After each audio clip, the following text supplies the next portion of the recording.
بسم اللہ الرحمن الرحیم۔ السلام علیکم۔ سعودی انفو یوٹیوب چینل میں آپ کو خوش آمدید کہتے ہیں۔ ادارہ نزا جو کہ ادارہ ہے انسداد کرپشن، انسداد بدعنوانی، یعنی جتنے بھی کرپشن کو کنٹرول کرنے کا ادارہ ہے وہ سعودی عربیہ میں نزا کے نام سے، اس ادارے نے ایک وارننگ جاری کی ہے اور باقاعدہ 14 قسم کے ایسے کیسز کی مثالیں بھی دی ہیں جو کہ 24 نیوز نے اپنے جو مین صفحہ پر شائع کی۔ اس کے مطابق تمام ہی ایسے لوگ جو کسی بھی قسم کے کرپشن میں ملوث ہوتے ہیں، کسی بھی قسم کی لین دین، کسی بھی قسم کی بدعنوانی میں ملوث ہوتے ہیں، تو ایسی صورت میں یہ سوال نہیں کیا جائے گا کہ آپ کو اس قانون کا پتہ نہیں تھا۔ اس کی کافی زیادہ مثالیں بھی دی گئی، جس طرح یہ آپ پوسٹ دیکھ رہی ہیں، پہلے آپ یہ پوسٹ دیکھ لیجئے کہ ادارہ انسداد بدعنوانی نزا نے خبردار کیا ہے کہ قانون سے ناواقفیت کا ملازم کو باز پرس میں کوئی فائدہ نہیں ہوگا، باز پرس ہر حال میں ہوگی، سرمایہ کاروں کا تحفظ اور بدعنوانی کے خطرات سے آگاہی اولین ترجیح ہے۔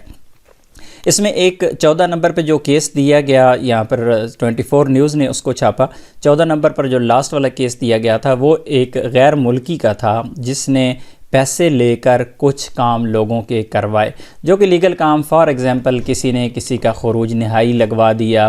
کسی نے کسی کا حروب ختم کروا دیا، یا کسی نے کوئی بھی ایسا کام جو کہ لیگل طریقے سے نہیں کروایا، اس نے پیسے لے کر کسی سے کام کروایا اور ایسے لوگ پکڑے گئے ہیں۔ 14 قسم کے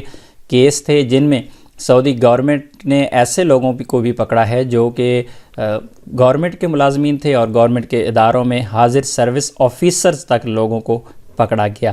تو اس وجہ سے یہ پوسٹ لگائی گئی کہ اگر آپ کہیں باہر کام کرتے ہیں، آپ کسی کفیل کے نام پہ آپ کا اقامہ ہے لیکن کام اگر کسی اور جگہ پر کر رہی ہیں اور اگر آپ پکڑے جاتے ہیں تو ایسی صورت میں یہ نہیں ہوگا کہ آپ کو اس قانون کا پتہ نہیں تھا جس کی وجہ سے آپ کو کوئی سزا ہوئی یا آپ کو ڈیپورٹ کیا گیا۔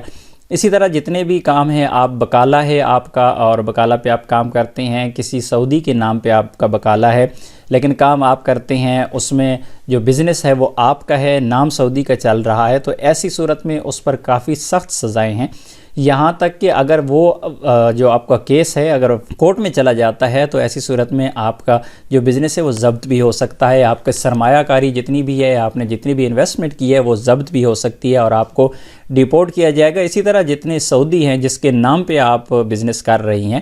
اس پر بھی کچھ عرصہ کے لیے بزنس پر پابندی لگا دی جاتی ہے کہ اتنا عرصہ تک 5 سال تک اس پر پابندی رہے گی کہ وہ بزنس نیا کوئی بھی نہیں کر سکتا کسی بھی قسم کا، اور اس کے علاوہ اسے فائن بھی پے کرنا پڑتا ہے۔ لیکن غیر ملکی کے لیے اگر وہ کسی کے نام پہ بزنس کر رہا ہے تو اس کے بزنس کو ضبط کر لیا جائے گا چاہے اس کی کتنی ہی مالیت ہو۔ یہاں پر یہ کہا گیا کہ کسی بھی قسم کا کوئی بہانہ نہیں چلے گا کہ آپ کو قانون کے بارے میں پتہ نہیں تھا، اور جتنے بھی لوگ کام کرواتے ہیں ایجنٹس کے تھرو، ایجنٹس کو پیسے دے کے اگر کوئی کام کرواتے ہیں یا کسی ایجنٹ کا سہارا لے کر کسی سفارش پہ اگر کام کرواتے ہیں اور وہ آپ کا کام اللیگل ہے تو ایسی صورت میں اس ایجنٹ کو تو پکڑا ہی جائے گا لیکن آپ کو بھی اس میں کسی قسم کی کوئی چھوٹ نہیں ملے گی۔ امید ہے آپ لوگوں کو پوری بات سمجھ آ گئی ہوگی۔ ملتے ہیں ایک اور نئی ویڈیو کے ساتھ، تب تک کے لیے اجازت دیجیے، اللہ حافظ۔